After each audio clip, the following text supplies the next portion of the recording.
Nasa kote naman ang isang street-level individual sinagawang bypass operation ng PNP sa Pikit, North Cotabato. Ang detalye ng report mula kay Patrolman Charlie Manja. Naaresto ang isang street-level individual sa isang bypass operation na isinagawa ng Pikit Municipal Police Station sa Barangay Dilingnoen, Pikit, Cotabato. Matagumpay ang nasabing bypass operation sa pinagsamang puwersa ng mga tauhan ng Pikit Municipal Police Station, CPPO, PPDEU, RSOG-12 at 3rd CPMFC.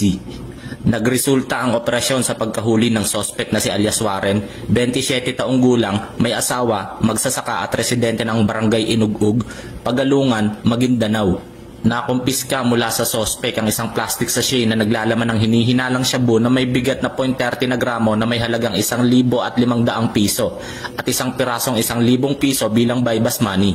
Nahaharap ang sospek sa kasong paglabag sa Section 5 at 11 ng RA 9165 o Comprehensive Dangerous Drugs Act of 2002. Patuloy naman ang Pikit PNP sa pagpapaigting ng kampanya kontra illegal na droga sa lalawigan alinsunod sa direktiba ng ating Pangulong Ferdinand Bongbong Marcos Jr.